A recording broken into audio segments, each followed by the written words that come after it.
Are you ready to learn? Because my super experienced guests are ready to share some really valuable information.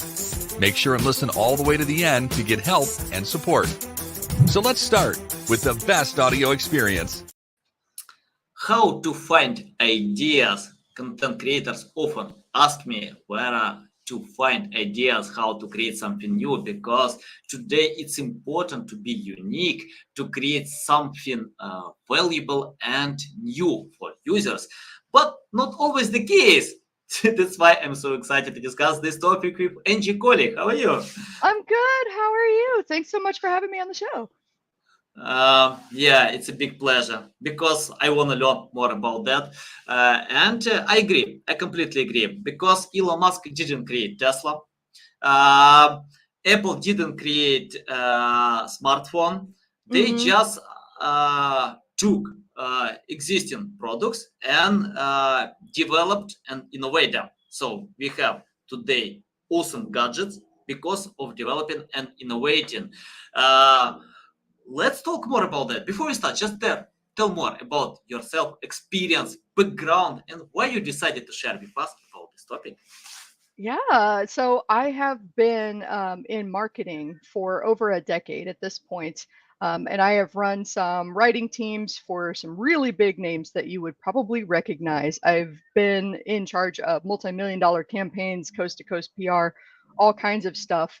And I think what I learned the most is that there's nothing new under the sun. There's only your unique spin on it. And the funny thing is, as I moved from marketing into more of coaching and working with entrepreneurs on their own business growth, I started to see that a lot of us get hung up on this idea that we have to create something brand spanking new in order for the world to sit up and take notice. And I'm so glad you brought up Apple, because when I say smartphone, everybody thinks iPhone, right? But what was the first smartphone? BlackBerry. Does anybody Yeah. remember BlackBerry? I know that they're still around, but that's just proof positive that you can. And granted, yes, Apple has lots of resources and millions of dollars in research and development, but that just goes to show you that you could be the second to market, you could be the third to market, and you can innovate and iterate and come up with your own take on it that people fall in love with. It doesn't have to be brand new from the ground up, never been done before. And I think if you can release yourself from that pressure to come up with, to be an Elon Musk or a Jeff Bezos or something like that, that you can go a lot farther, a lot faster. Nice, nice. Yeah, love it, love it. Yeah, agree with that. I remember Nokia had strong positions, and it was hard to imagine that Apple or any other company can overcome Nokia. Yeah. And I don't know, Nokia still exists. Yeah, it exists, but not with the strong positions. They changed the strategy because they felt that buttons will appeal Yeah. forever, but we see that people prefer touchpad. I love it. Even it's interesting. When I bought iPhone for my mom, she started to use fast. I didn't explain a lot how to use it, and but I spent some time to explain about buttons, what you need to click. But with iPhone, because of the simplicity, because of user-friendly design, yeah, it's not hard. Angie, can you tell how it's important to simplify user experience? It's interesting. I remember when I first met Zoom, someone told me we can connect on Zoom, and I replied, I have no time to register. I have no. You don't need it. Just use this link. That's it. Wow. Yeah, really. Yeah.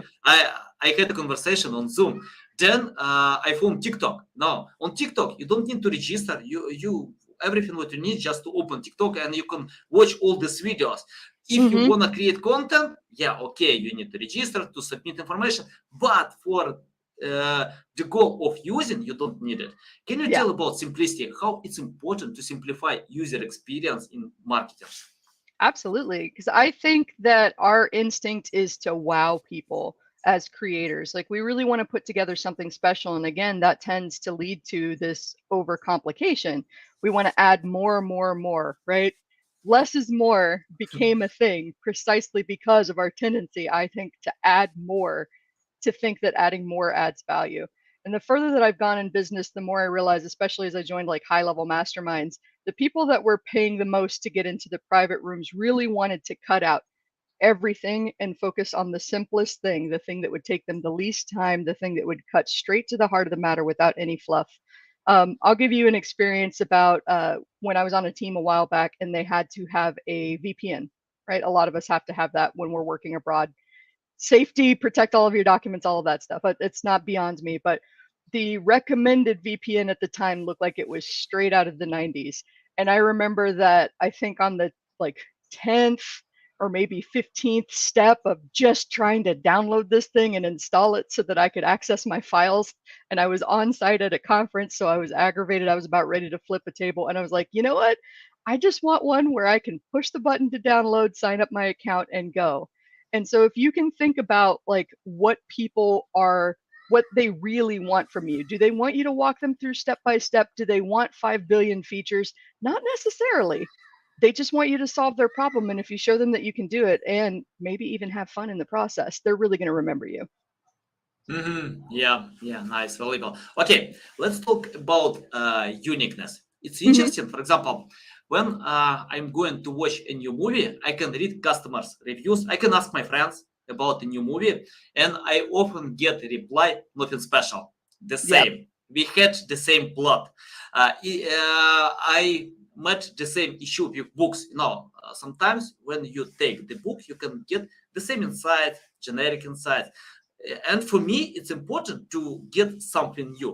Can you tell, if you don't need to create uniqueness, how to adapt ideas to provide something unique for your customers? Because it's not replicating others, it's more about to provide this uniqueness. Any insights about that?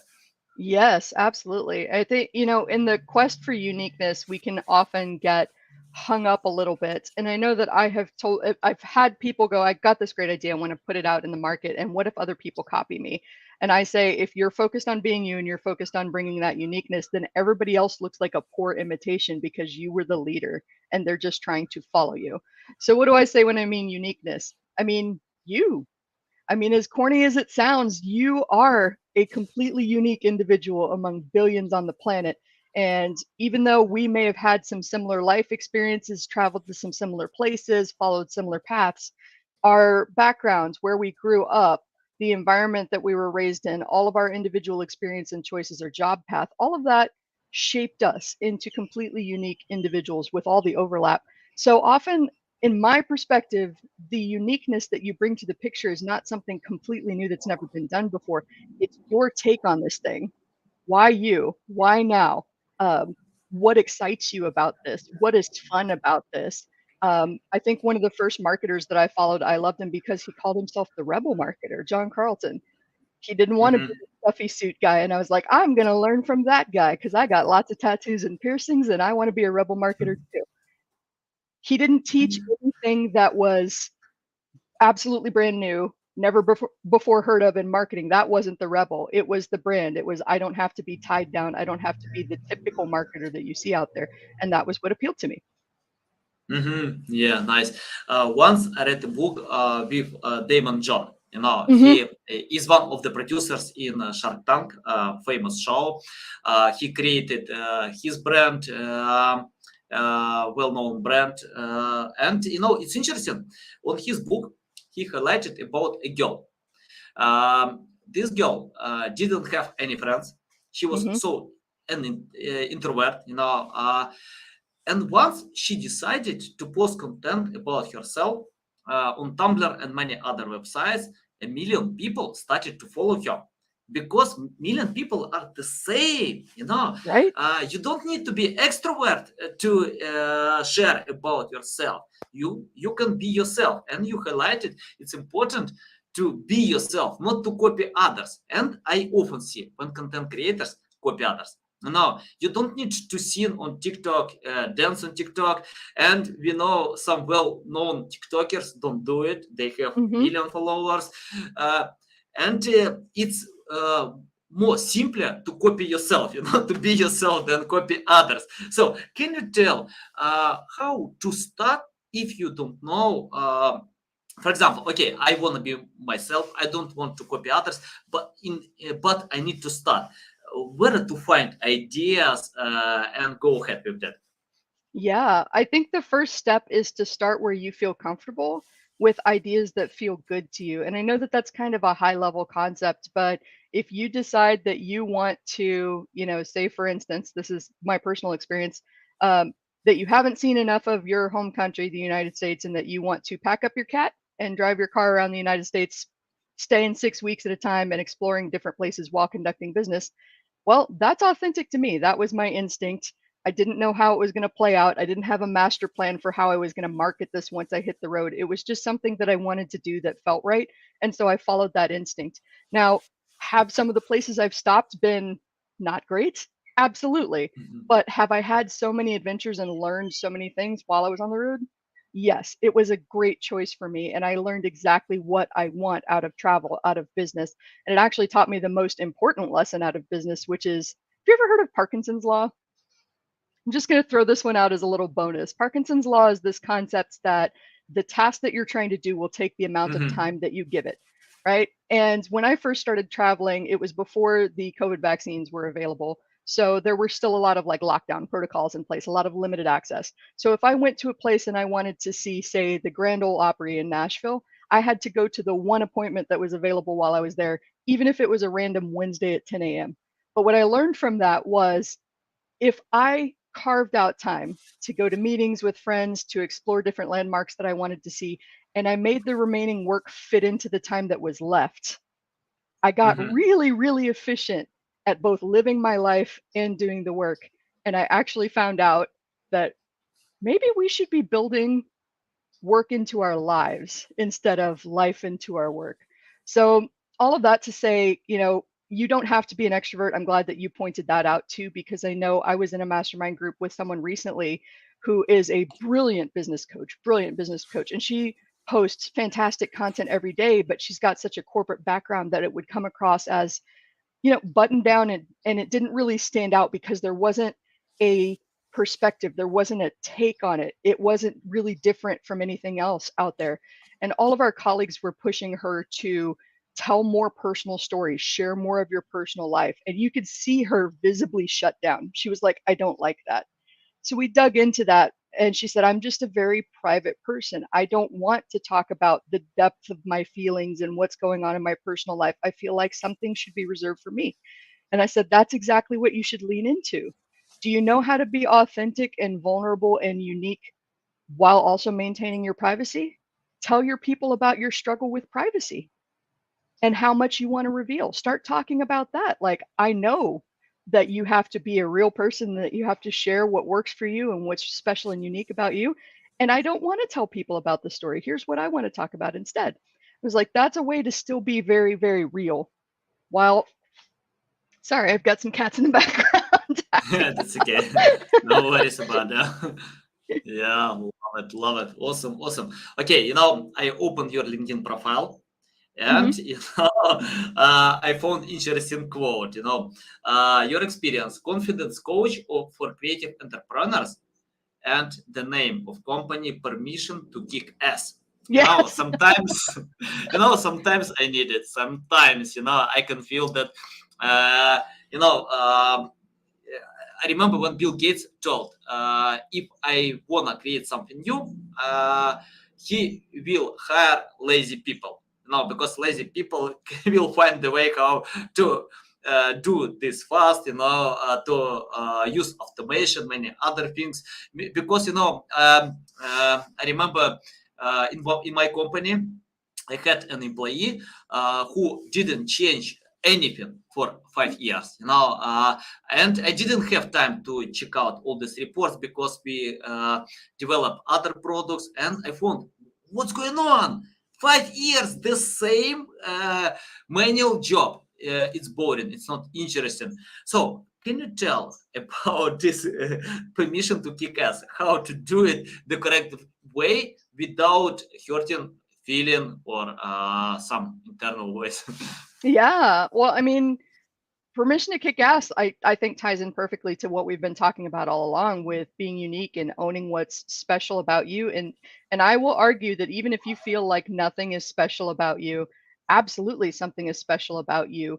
You've got something to say that could be the one way, the one approach, the one thought process that makes it click for another person. And if you can break it down instead of thinking about, I've got to impact millions of people or billions of people to have a positive impact on the world, I can just impact one person around me at a time. And if they go out and they share that and they impact one person at a time, that's potentially like exponential results.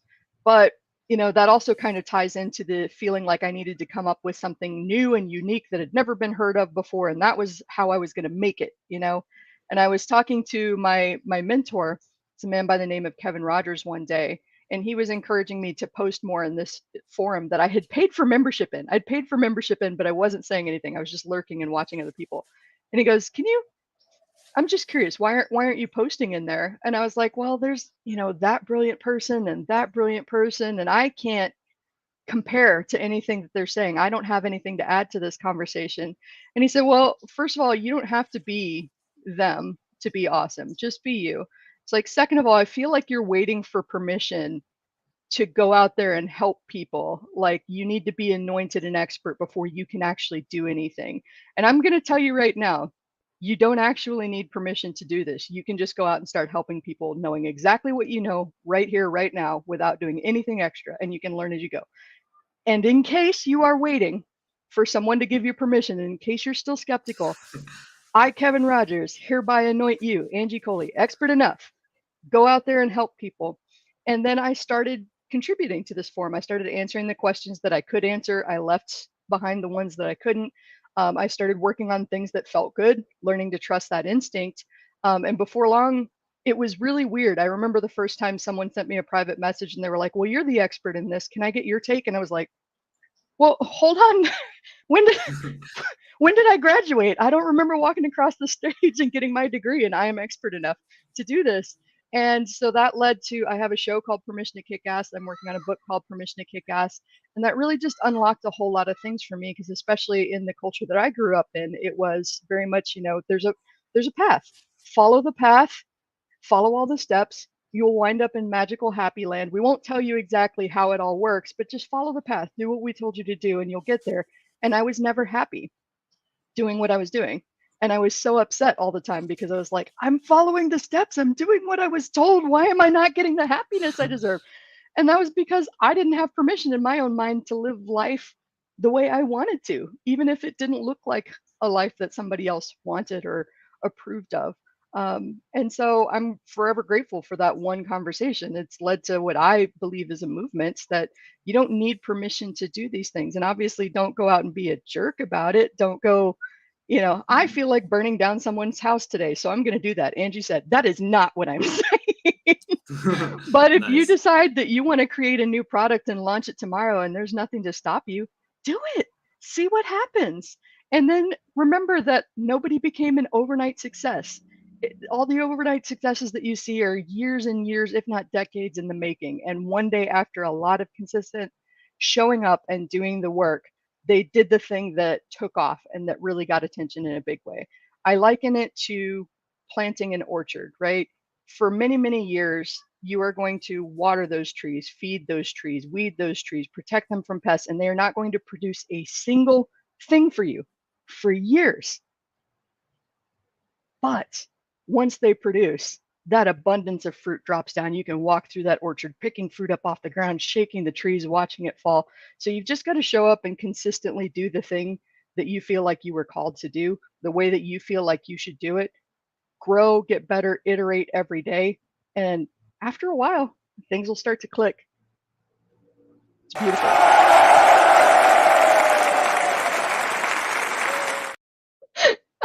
That made me laugh so hard. Yeah, I agree with that, 100%. I don't know how to achieve short results, overnight success. And, once I read why people don't, why they give up. Yeah. It's interesting. Most people even don't start because they can't create perfect content. They can't create perfect product. I don't know how to do it, really. Nobody knows. I think it takes time to create. Even if you have the best experience, you need to develop, innovate, and go ahead. Most content creators don't record the second podcast because they can't get results with the first one. Mm-hmm. They don't write the second article because they can't get success with first one. Guys, I don't know how to do it. It takes time to improve confidence, experience, to go ahead, to fail many times. Let's talk about failures. And you Yeah. mentioned about achieving results with patience, to have patience. I remember PewDiePie, he filmed 100 videos to get the first 285 subscribers. Today he Mm-hmm. has 110 millions. Mr. Beast posted content for an year and a half to get the first 1,000 subscribers. Mm-hmm. Today everyone knows about Mr. Beast. These guys didn't give up because of loving what you do. And I think passion can lead you ahead. For example, I can play basketball, ping pong the whole day. I'm not waiting when someone will pay money for my hobby because it's my hobby. I think content creation is the same. You Yep. need to love your content creation process. If you enjoy the process, then results will come. That's why I usually against best practices, because Mm-hmm. best practices are good for someone, but if I'm not good with filming, why I need to film content? Yeah. Probably I love writing. So can you tell how to go ahead with patience? How long does it take? Because it takes years, sometimes decades. So any insights about learning from failures and having this patience? Absolutely. And, here's another bonus that's something it's weird how topics keep like coming up and circling. So I feel like the theme for this month is something that I'm calling me centric versus mission centric. And when you get in your head and you're like, okay, this content isn't working. I've been at this for a couple weeks, but I'm not seeing any results. And it's a lot of work to put this out there. Why am I working this hard if I'm not going to see results? What's just happened is you've become focused on me. I'm not getting the results I want. Nobody's paying attention to me. What do I have to do? I am suffering. You're very focused on yourself. And that's not a judgment. We all go there. It is human. Self compassion, right? When you can focus back on the mission, and if you don't have one, I think the mission and the passion are very closely tied together. And that's not something that we talk about a lot. So if your mission is, for instance, to help people with creative businesses lead an unconventional life, doing what they want, getting paid what they want, then you start a show called Permission to Kick Ass. And here's the thing, like when I started that show, it was just leaning into a strength. I love talking to people. In case you can't tell, like I love being on and talking with people and telling stories and being all animated and stuff like that. So a podcast was a natural medium for me. So I researched it. I didn't just wing it. I was like, here's who I want to reach with this show. Here's what I think I want to talk about. Here are the kinds of guests that I want on. Then I started researching about podcast success, and I came across the statistic that it usually takes, or most podcasts don't last more than 7 episodes. And so Mhm. I went, all right, okay, this is the long game. My first goal is to make 10 episodes. Then I'm going to get to 20, and then I'm just going to keep going until this thing takes off. And has this had 1 million downloads? Is it the next Joe Rogan? I don't know. It's not there yet, but it could be pretty special. We just hit our 100th episode, and it was just one step at a time of the goal was to help entrepreneurs who felt like they were watching everybody else win and like they were screw ups who couldn't get things right and that they were just never going to understand this. And I wanted to bring on a whole bunch of entrepreneurs from every kind of industry, from beginning to like I spoke to a 9-figure CEO not long ago and talk to them about their struggles, their mistakes, their setbacks, their failures, their surprises, and show people that are listening that want to start businesses that they're not alone. They're not screwing it up. We're all doing the best that we can at any given moment, given what we've got, um, and that it's going to be okay as long as you just keep going. Yeah, I remember when Gary Vee shares about that, he told, even if you do anything wrong for 5 years, it's only the beginning of your journey. So you can Yes. play 5 years without any results. Yeah, once I forget the name of this guy. He's a close friend to Jeff Bezos, and he shared a story that he failed 14 years. Hmm. 14 years, he couldn't sell any products. Today, he's a billionaire. He has companies in 56 companies around the world, 1,000 employees, and he couldn't achieve results for 14 years. But Yep. his idea, he developed, innovated. So yeah, I think it's not about overnight success. It's more about loving what you do, because once I decided to start the project for the sake of earning money.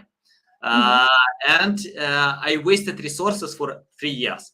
I loved Friday. I hated Monday. I Yeah. didn't good with this project because I felt that after 3 years I got it. I need to quit. I did it.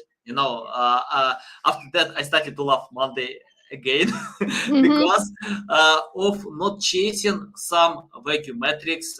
And for me, it's important to do something that you like when you Yeah. enjoy the process. Then you can work more than 8 hours a day. You can work on Saturday, on Sunday, at night, because it's happy. It's Yeah. a hobby.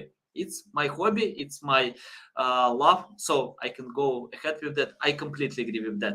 Okay, let's talk about consistency. You mentioned Hmm. about this amazing word.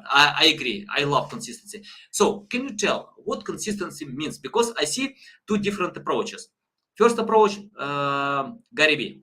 He told you need to post as maximum as possible. If you can do 24 hours a day, do it. If you Hmm. can't, do less, but do as much as possible. The second approach, like Brian did, he creates super high quality content, super high quality, but he writes article like one time a month, but Hmm. the post super high quality content. What we can see, Gary Vee creates content at scale with quantity, but Brian Dean posts content once a month Hmm. with super high quality content. Can you tell how to find the balance between quality and quantity in your approach? Again, that's going to go back to following your own gut instinct, setting some goals, and then taking action toward that goal, and then stepping back without judgment to the best of your ability and evaluating how it's working. So it's one thing to set your goal to produce content 24/7 like Gary Vee, and it's another to use that as a bat to beat yourself with if and when you fall short, which Gary Vee is a superhuman. Of course he can produce like that.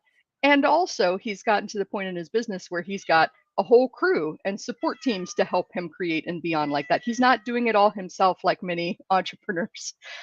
So if you aim for that and for some reason you fall short, then I think the goal is okay. So I set my target to produce X pieces of content a day like Gary Vee, and I only produced one this week. What happens? Where did that not go according to plan? Did I have a plan in place, or was I just winging it every day and thinking the ideas will come to me if I commit to doing this? And that's a valid approach. Some people are really good at going, well, I'm just going to commit to posting once a day, and that's the first thing that I have to do in the morning. And they just use that pressure to come up with ideas and keep themselves moving. Then there are folks like me that I know over time, I call that like the nickel and diming of ideation, right? Because you commit to, I'm going to write an email and I'm going to post today and I'm going to have this meeting, and you're doing like one little thing toward each of these directions a day until it gets overwhelming. And one day you have a bad day and you wake up sick and it's like, I don't want to do any of this. And you didn't have a plan. So now you've missed, right? So all of it, I'm a planner, obviously. I like to have a plan that I can deviate from. I don't always follow it, but planning sets me up for success. I'm sorry, my cat really wants out. That's okay. No, it's familiar sound for me. I know they need food. Yeah.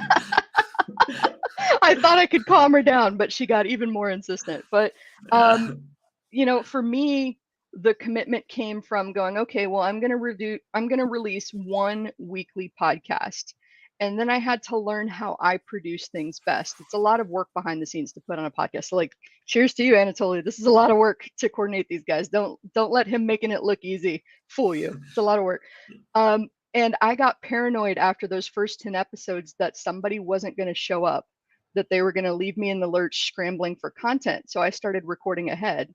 And then I accidentally, in 4 months, recorded enough content for the entire year. And then I was like, oh, okay. This works. We've got a system here. We've got a plan. And there was no way when I started recording the podcast for me to know that that was how it was going to go. I just started with, I'm starting a podcast. I'm going to release episodes weekly. I need to get that first 10 so that I don't become the stops and seven statistic. And then we're just going to figure the rest out as we go. And we did. I just released my 100th episode last week. Nice. It's a process. Awesome. Love it. Again, I opened your LinkedIn profile and I found that you can provide consultancy for brands. So, can you tell how to create the right brand strategy? Because I often communicate with many different customers, companies, and I found many of them create generic strategy. They check out competition, see what they do, and if they get SEO traffic, they come to SEO. If they get Instagram, they go to Instagram. But it's not good idea because your competitors might consider their strong sides. And if it's not your strong side, it's better to find something else. So tell about your methods, how to create brand strategy to create brand awareness. Yeah, and I'm glad that you brought that up too, because that's the typical method. And that's another thing that I rebelled against hardcore, that I've got to do this analysis and look at all of what my competitors are doing and pick a spot where I can stand out. And does that feel manufactured to anybody else? Like I got put in the box that was available that I discovered from my research instead of doing something that seems really exciting and interesting and is a problem that I actually want to solve. So I think that goes back to kind of that me-centric versus mission-centric. And I was glad that you mentioned money earlier too, doing things for money, because how often do we do things for money and then when the money isn't coming through, we quit because that was the only reason we were doing it, right? So if you have that mission, that thing that you are trying to achieve that overarches what you're trying to do right now, I think that's much more powerful a motivator than money. And you will find a way to make the money come if your mission is strong enough. So to tie that back into branding, are you the person that finds a gap in the market to exploit so you can make money, or are you the person that finds a problem that you want to help people solve? I like to have people think of me as their biggest, like maniacally laughing cheerleader over here in the corner shrieking, you can do the thing and you can do it how you want to do it. And that's how I want to be remembered. And does that sound like every other business coach out there? No. Is it going to scare some people away from working with me as a marketing consultant or a business coach? Probably. And that's okay. Like, I want people that want the high energy, that want the adventure. I want people who, and this actually happened last year, it made me so happy, will join me out in the desert of Las Vegas to drive bulldozers because I figured I could probably teach somebody something about business if we drove bulldozers. And it turns out I was right. Yeah. Nice. Okay, Angie, I have the question about common mistakes. Can you list mistakes that companies, brands still do, and how to find a much better way? Yeah. Mistakes in terms of like how they market themselves or setting up the brand or? About creating brand awareness. Yeah, I think one of the biggest mistakes that's still a thing is that they focus too much on like the deliverables. We got to get the branding, we got to get the colors right, we got to get the logo, we got to get the business cards printed, we got to get the website set up. And I think all of that is great to have if you are clear on your mission. If you are not clear on your mission and who you are and who you work with, then that's a really expensive way to get dressed, to try on a coat and decide, well, that didn't fit. I spent a whole lot of money on it and now I got to go in a new direction. And I know that's how I started my business because I believed that you had to do all of that external fit. You had to look like a business, right? You can't look like this, the tattooed, sweary weirdo. But you can look like this because there's a lot of people out there that want to work with weird, tattooy, sweary people. And there are people that want to work with button down people. And there are people that want to work with folks that are obsessed with rescuing cats or travel. So starting with the mission and what's special and what's unique around you and the problems that you want to solve and what brings you joy and lights you up about solving these problems for people. That's where to start with the branding, I think, because you could change your brand 100 times, but people are still going to remember working with you. Mm-hmm. Nice. Awesome. Awesome. Angie, let's imagine you started from scratch without any experience, knowledge, skills, completely from scratch. What will you do to learn more about creating brand awareness? Creating brand awareness. Well, if I'm starting from scratch, what is my goal? Is it to create brand awareness, or is it to create revenue for myself so that I can start to build this business? I would argue that it would be to bring in revenue versus building the brand right away. Mm-hmm. And I think that that's, and especially folks that trade in knowledge, consulting, digital products, things like that, are taught inbound marketing first to bring business to them, right? You got to get your funnel in place, you got to get your website, you got to get your Facebook ads, you got to build your list, all of that stuff. And so I see people fall into this trap where they're working on getting all of that just perfect for years, and they've not once had a conversation with somebody about exchanging money to help solve this problem. And that's really where you test your ideas in real time. Can you get someone to give you money to help them solve this problem, to create this product? If you can't do that, then I would argue focusing on the brand is counterproductive at this point. And the way that I like to think of it is, if you've got to eat and your business is the tool that's going to help you eat, right? And you plop down in the middle of nowhere with no resources, no connections, no grocery store, what do you got to do first? You got to hunt and gather. You got to go out there and get it. And that's how you start business. You go out there and you have conversations. You tell people, I've started a business. This is what I'm doing now. Do you know anybody that needs help? Oh, I heard you say that you were working on this. What are you working on? And starting those conversations and saying, actually, I just started a business doing that. Let me know if you want to hop on a quick call, and start that process of getting comfortable asking for the business, because that is the hunting and gathering stage, which you can do alongside building your brand, which is planting your crops, right? Yeah. And the crops, as we talked about with the orchard, that's going to take a little bit of nurturing, of watering, and then it's going to produce for you, and that's going to become your inbound marketing, where people come to you. But first, you've got to go to the people and tell them what you're working on and get good at having those conversations.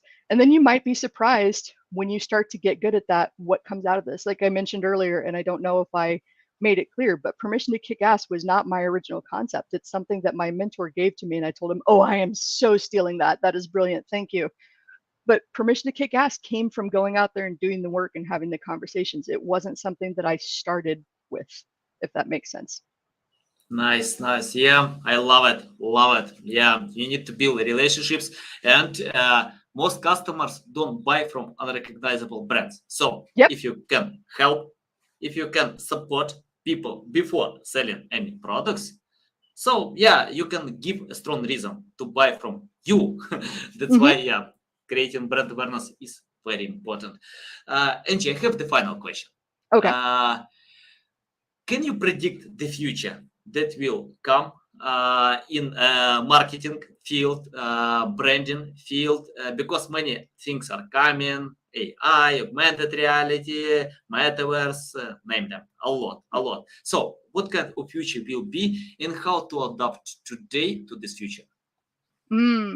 Actually, I was just reading, and I can't remember exactly which book it was, but I remember the phrase stuck out to me, that the winners of the future are going to be those who have the ability to learn, unlearn, and relearn.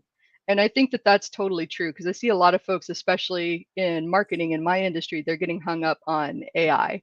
And I was like, well, automations and things like that have been around forever. I mean, that's one of the things that really helped me get good at marketing was email automations, and recognizing the power of creating that asset that goes out and gets money continuously without me having to expend additional effort.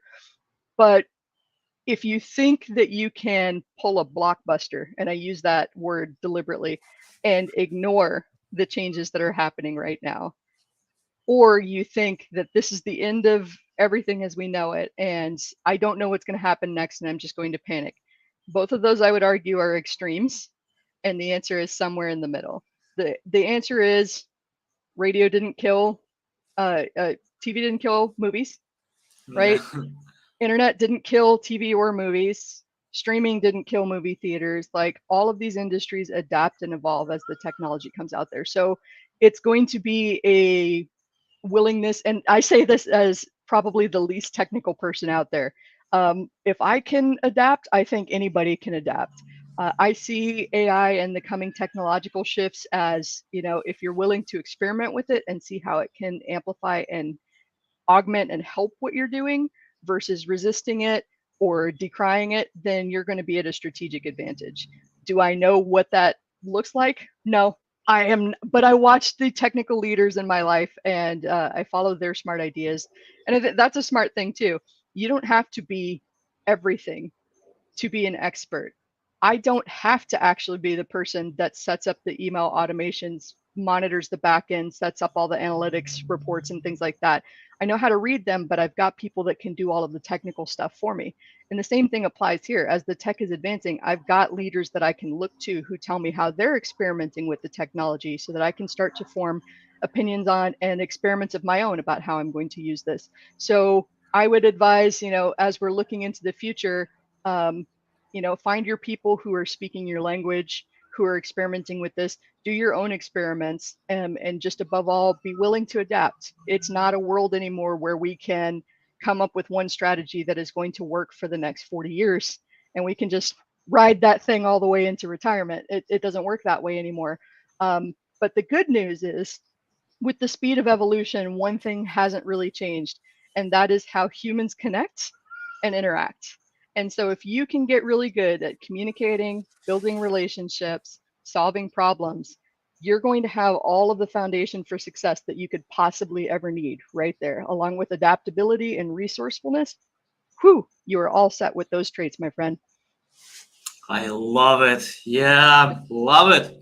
100%. I couldn't agree more with that because, for example, if you are waiting that SEO will be dead, yeah, SEO will be dead. But how long does it take? I don't know. If you have experience with SEO, you can adapt to a new environment much faster. If you can create content for LinkedIn, whatever will happen, any new social media, if you have experience, you can adapt much faster. And marketing is a quickly changing world. So we need to adapt to learn faster. But it's much simpler to do it with experience. Without experience, it's like to start from scratch. But if you have experience, you can find ways how to take new technologies and go ahead with that. I love it. Yes. Angie, it's a big pleasure. A big pleasure to get in my show, to learn from you. Tell our audience the best way how to reach out to you, how to learn more about you, how to follow you. Awesome. I have a site called permissiontokickass.com along with a podcast of the same name. I would love if you would subscribe to the podcast, rate, review, subscribe. If you want to find out about how to work with me, that's at permissiontokickass.com. There's a tab about working with me. I do offer personal coaching along with some other resources to help you grow your business. So, and I want to call attention to one remarkably brilliant thing that you said. You said a lot of brilliant things, but this thing I wanted to just highlight for anybody that's listening. You do not have to be perfect to get going. How many of you have iPhones with a cracked screen and you still buy iPhones every time they come out? And I have an Android and I have never had a broken screen in my life, but people still buy iPhones. So you do not have to be perfect. Stop falling into that trap. Go out there, make mistakes, fail spectacularly, have a whole lot of fun, and just do the thing. Nice, awesome. By the way, I hate perfect. I hate it because I know it's impossible to create, but you can have the goal to be perfect. You can go to this way to be perfect, to improve step by step. You never get the final destination, but you can improve step by step. Okay, guys, you can find all the links to Angie Colee in the description below. Listen us on Apple, Google, Spotify. Thanks again for your time. A big pleasure. I'm going to listen your podcast. Guys, you can find the link to Angie podcast in the description as well. So keep learning because you can see a lot of valuable insights. Okay, guys, love you. See you.